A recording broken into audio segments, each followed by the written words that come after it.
DA মামলা রায় ঘোষণা শুরু হয়েছে, অর্থাৎ রায় দান প্রক্রিয়া চলছে। এখন সেপ্টেম্বরে শুনানি শেষের পর রিজার্ভ করে রেখেছিল আদালত রায় দান। রাজ্যকে 25% বকেয়া মেটানোর নির্দেশ দেয় শীর্ষ আদালত। রাজ্যকে 6 সপ্তাহ সময় বেঁধে দিয়েছিল সুপ্রিম কোর্ট। এই মুহূর্তে বড় খবর আপনাদের দেখায়, সুপ্রিম কোর্টের বকেয়া ডিএ এরিয়ার সহ দিতে হবে। বড় নির্দেশ সুপ্রিম কোর্টের, বকেয়া ডিএ এরিয়ার সহ মিটিয়ে দিতে বলল সুপ্রিম কোর্ট। সুপ্রিম কোর্ট বকেয়া ডিএ এরিয়ার সহ মিটিয়ে দিতে বলেছে। এই নির্দেশ আপনাদের আমরা দেখাচ্ছি। বকেয়া ডিএ এরিয়ার সহ দিয়ে দিতে বলা হয়েছে, অর্থাৎ বকেয়া ডিএ মিটিয়ে দিতে হবে। মামলার যে রায়, যার জন্য তাকিয়ে রয়েছেন আন্দোলনকারীরা, রাজ্য সরকারের কর্মচারীরা, তাদের মুখে হাসি ফোটাবেই। তার কারণ সুপ্রিম কোর্টের নির্দেশ, ডিএ মিটিয়ে দিতে হবে বকেয়া, এবং এরিয়ার সহ মিটিয়ে দিতে হবে। রাজ্যকে 25% ডিএ দেওয়ার নির্দেশ দেওয়া হয়েছিল, এবার ডিএ মিটিয়ে দেওয়ার নির্দেশ বলা হয়েছে। এরিয়ার সহ মিটিয়ে দিতে হবে নির্দেশ দেওয়া হচ্ছে। বকেয়া ডিএ মিটিয়ে দিতে হবে, এরিয়ার সহ দিয়ে দিতে হবে। সুপ্রিম কোর্টের নির্দেশ দিল 25% ডিএ, সেই 25% বকেয়া ডিএ মিটিয়ে দেওয়ার নির্দেশ দেওয়া হয়েছে। বকেয়া ডিএ এরিয়ার সহ মিটিয়ে দিতে বলা হয়েছে। শ্রাবন্তী আমাদের প্রতিনিধি আমাদের সঙ্গে আছেন। শ্রাবন্তী, এটা বড় নির্দেশ, এটা বড় স্বস্তি। কর্মচারীদের বোধহয় এত চওড়া হাসি আর কখনো হয়নি। শীর্ষ আদালতের নির্দেশ, এরিয়ার সহ সমস্ত ডিএর টাকা দিয়ে দিতে হবে।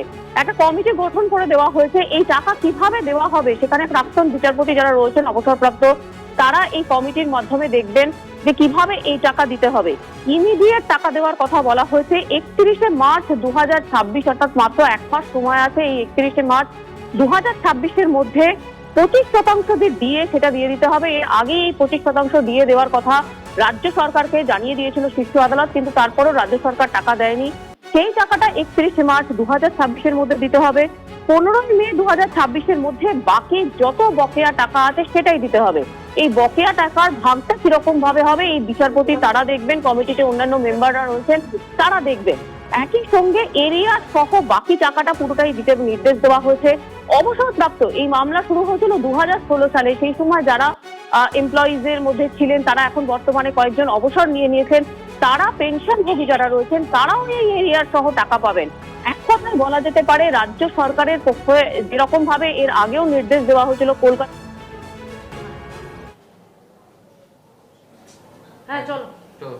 আজকে মহামান্য বিচারপতি সঞ্জয় কারল এবং মহামান্য বিচারপতি প্রশান্ত কুমার মিশ্রার bench confederation of state government employees অর্থাৎ মুখোপাধ্যায়দের করা যে মামলায় 6 বার জিতেছে confederation of state government employees অর্থাৎ রাজ্য সরকারি কর্মচারীরা, সেই মামলায় আজকে মহামান্য বিচারপতিরা একেবারে ডিসাইড করে দিয়েছেন যে ডিএ কর্মচারীদের জন্য লিগালি এনফোর্সেবল রাইট। যে কথা কলকাতা হাইকোর্ট বলেছিল সেই কথাই আজকে মহামান্য সর্বোচ্চ ন্যায়ালয় বলেছে, এবং কর্মচারীদের জয় হয়েছে।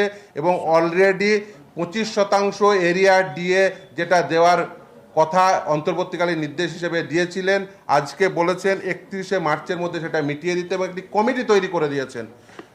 প্রাক্তন মহামান্য বিচারপতি ইন্দু মালহোত্রা, ঝাড়খণ্ড হাইকোর্টের প্রাক্তন চিফ জাস্টিস তিলক সিং চৌহান, গৌতম মাধুরিয়া উত্তরাখণ্ড হাইকোর্টের চিফ জাস্টিস, এবং সিএজি অর্থাৎ কম্পট্রোলার অ্যান্ড অডিটর জেনারেল অথবা একজন সিনিয়র মোস্ট অফিসারকে দিয়ে একটা কমিটি তৈরি করবে। তারা ডিসাইড করবেন এই রাজ্য সরকারি কর্মচারীরা, পেনশনভোগীরা কোন প্যাটার্নে এই এরিয়ার ডিএ পাবেন, এবং আলটিমেট মে মাসের মধ্যে সম্পূর্ণ এরিয়ার ডিএ মিটিয়ে দিতে হবে।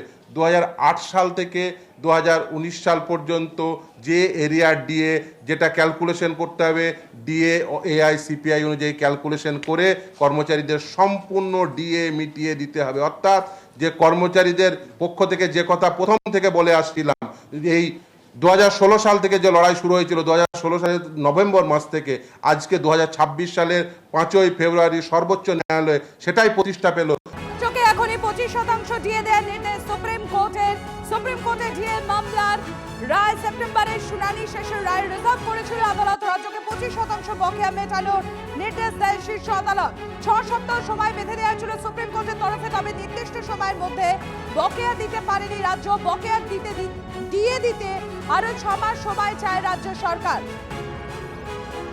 সুপ্রিয় আমাদের সঙ্গে রয়েছেন, আমি সরাসরি চলে যাব সুপ্রিয়র কাছে। সুপ্রিয়, তুমি ডিএ আন্দোলনকারীদের মঞ্চে সেখানে রয়েছো, সুপ্রিম কোর্টের এত বড় নির্দেশ, কতটা খুশি তারা? একদমই, দেখো সেটার বহিঃপ্রকাশই কিন্তু আমরা দেখতে পাচ্ছি, কারণ ইতিমধ্যে এই সংগ্রামী যৌথ মঞ্চের যে অবস্থান মঞ্চ, সেখানে যে সমস্ত সদস্যরা উপস্থিত রয়েছেন তারা কিন্তু স্লোগানের রীতিমতো ঝড় তুলতে শুরু করেছেন। 2023 সাল থেকে শুরু হয় তাদের আন্দোলন, দীর্ঘ প্রায় 1106 দিন আজকের এই অবস্থান মঞ্চ, এবং তার মধ্যেই কিন্তু কিছু সময় আগেই যে রায়দান ইতিমধ্যেই শুরু হয়েছে, এবং সেখানে 25% মহার্ঘ ভাতা বা বকেয়া যে মহার্ঘ ভাতা তা মিটিয়ে দেওয়ার জন্য নির্দেশ দেওয়া হয়েছে, তার জন্য কমিটি তৈরি করা দেওয়া হয়েছে, এবং আরও বেশ কিছু নির্দেশ সময়ের সঙ্গে সঙ্গে সামনে আসবে। তবে এখনো পর্যন্ত যতটুকু আমরা জানতে পারছি তার এতদিন ধরে তারা কি বলছেন, তাদের বক্তব্য একটু শুনতে চাইবো। একদমই আমি সরাসরি তাদের সঙ্গে একটু কথা বলি। আজকে এই যে সুপ্রিম কোর্টের যে নির্দেশ, যে 25% মহার্ঘ ভাতা বকেয়া যেটা ছিল সেটা মিটিয়ে দিতে হবে, কি বলবেন আপনারা? দেখুন, সুপ্রিম কোর্ট এর আগেও অর্ডার দিয়েছিল।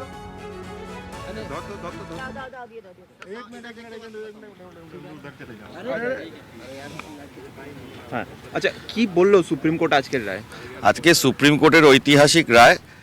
আমি মনে করি এটা সারা পশ্চিমবাংলার যত এমপ্লয়িজরা রয়েছে তাদের জয় হয়েছে। দুটো পয়েন্টে স্টেট গভর্নমেন্টের এসএলপিটা অ্যালাউ করেছে। একটা পয়েন্ট হলো যে দুবার করে দিতে হবে, এটাকে ম্যান্ডেটারি সুপ্রিম কোর্ট রাখেনি, কিন্তু এআইসিপিআই মেনে দিতে হবে, it is a legally enforceable right. আর দ্বিতীয় পয়েন্ট যেটা ফান্ডামেন্টাল রাইটের কথাটা উঠেছিল, সেটা যেহেতু কোনো পার্টি এটা প্রেস করেনি, সেই ব্যাপারটাতে ওই এক্সটেন্টে অ্যালাউ করেছে, এরকম নয় যে অন মেরিটে অ্যালাউ করেছে। এই দুটো ডিএ দিতে হবে।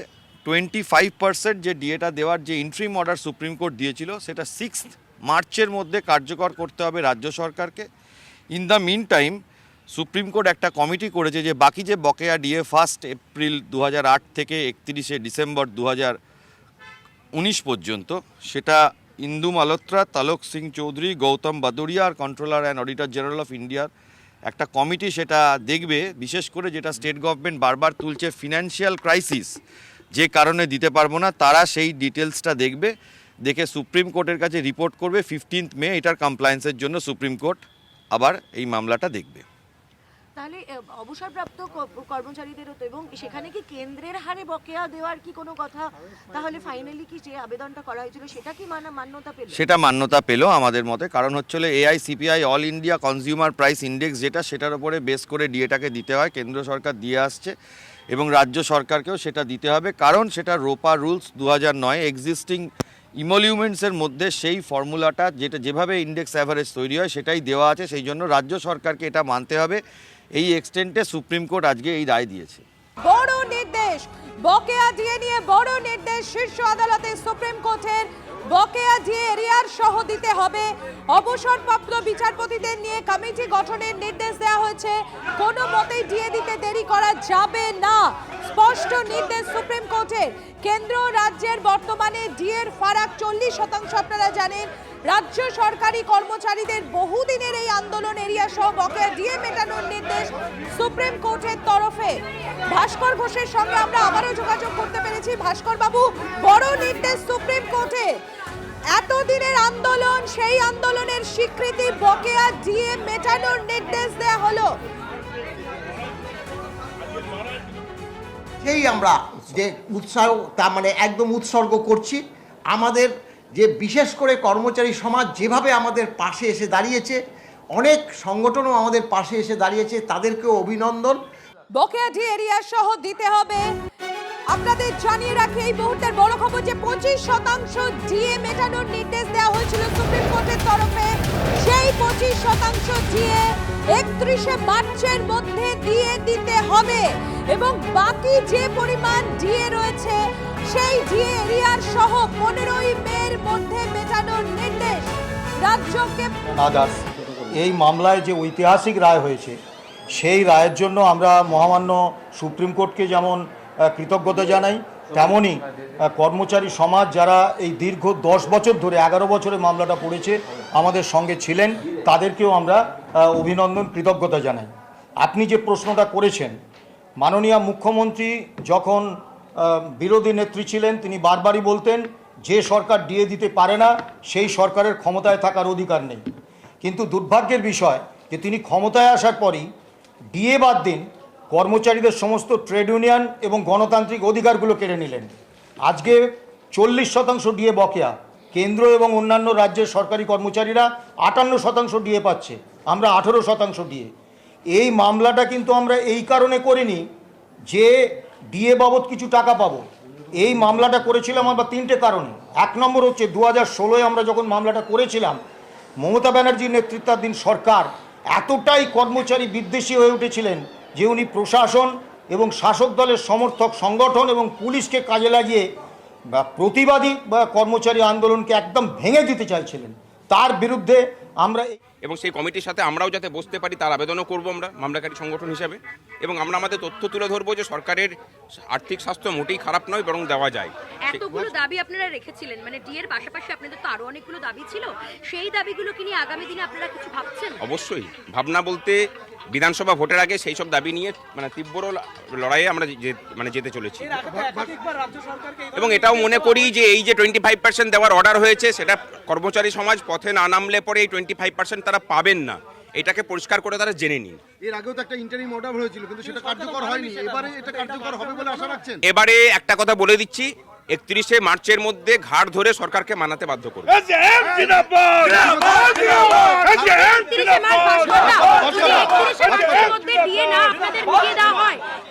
সুপ্রিম কোর্ট বলেছে যে নির্দেশ দিয়েছে, তাহলে আপনারা কোন দিকে যাবেন? আপনারা কি আবারও আন্দোলনের পথে রাস্তায় নামবেন?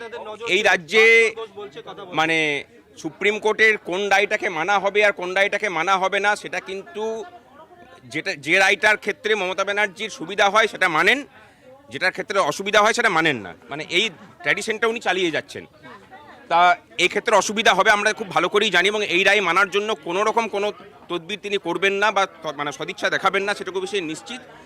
সেই সদিচ্ছা আনার জন্য এবার আমরা কর্মচারী সমাজকে আবেদন জানাচ্ছি যে পথে নামুন সকলে মিলে। সমস্ত কর্মচারী সমাজ এবং পেনশনারদের পথে নামতে অনুরোধ করছি, এবং এই সরকারকে বিধানসভা ভোট পর্যন্ত যাতে ভেন্টিলেশনে পাঠানো যায় তার ব্যবস্থা করা হবে। কমিটি তৈরি করে দেওয়া হয়েছে, কমিটি তৈরি করে দেওয়া হয়েছে প্রাক্তন বিচারপতিদের নেতৃত্বে। একদমই, এর আগেও 25% দেওয়ার অর্ডার হয়েছিল, সেটাও মানেনি, এক্ষেত্রেও তার ভায়োলেশন হবে বলেই আমরা মনে করছি। তাহলে এখন কি করবেন তাহলে? পথ যেভাবে এখানে আন্দোলন চলছে সেই পথে আমরা হাঁটবো। কিন্তু এবার তো যেটা হলো যে একটা কমিটি তৈরি করে দেওয়া হলো, প্রাক্তন বিচার সিদ্ধান্ত নেবে, কমিটি সমস্ত বিষয় তারা আবার রিপোর্ট পেশ করবে মে মাসে। দেখুন, মানে এই কমিটির রিপোর্টটা রাজ্যের আর্থিক স্বাস্থ্য নিয়ে, ডিএর লেজিটিমেসি নিয়ে কিন্তু কোনো প্রশ্ন নেই। সেক্ষেত্রে হয়তো বা আমাদের যেটা ধারণা, আমাদের আইনজীবীরা আরও ভালো করে বলতে পারবেন, সেক্ষেত্রে হয়তো মে মাসের মধ্যে মেটাতে বলেছে, আরও 2 মাস বেশি সময় দিতে পারে, কিন্তু ডিএ দেবে না এই নিয়ে কোনো রকম কোনো সন্দেহের অবকাশ কোথাও থাকবে বলে মনে করি না। ভাস্করদা, 2023 থেকে এই অবস্থান মঞ্চ দীর্ঘ আইনি লড়াই, আজকে এই যে অর্ডার 1106 দিন, কতটা মানে ভালো লাগার জায়গাটা কতটা লড়াইটা? দেখুন, লড়াই তো কোনোদিন কোনো মানে অন্তিম জায়গাতে অ্যাচিভ করতে হবে সেই নিয়ে লড়াই হয় না, লড়াই হয় অধিকার প্রতিষ্ঠার জন্য। এবং আজকের এই যে লড়াইটা, সেই লড়াইটা রাজ্যবাসীকে আমরা পরিষ্কার করে জানাই যে এই লড়াইটা শুধুমাত্র কর্মচারীদের মানে বেতন বৃদ্ধির কোনো লড়াই নয়, এই লড়াইটা বাঙালি জাতির শ্রমটাকে যেভাবে চক্রান্ত করে সস্তা করা হয়েছিল, সেই শ্রমটাকে মানে বাঙালি জাতি তার শ্রমের সঠিক মূল্য পাবে কিনা তারও একটা নির্ধারণের দিন। আমরা মনে করি যে বাঙালি জাতিকে তার শ্রমের মর্যাদা ফিরিয়ে দেওয়ার দিন আজকে। বাজেট অধিবেশন রয়েছে, আপনারা কি মনে করছেন যে বাজেট অধিবেশনে, যদি এটা পূর্ণাঙ্গ বাজেট নয়, যে এই বাজেটে কিছু ঘোষণা হলেও হতে পারে ডিএ নিয়ে? হওয়া তো দরকার, প্রভিশন তো থাকতেই হবে, এবং এই যে 25% দিতে বলেছে সেটা তো মার্চ মাসের মধ্যে দিতে বলেছে, সুতরাং এই আজকের বাজেটেই তার প্রভিশন রাখাটা প্রয়োজন। যদি সেটা না রাখে আমরা হয়তো আজকের পরে যে কোনো দিনই আন্দোলনের ডাক দেব।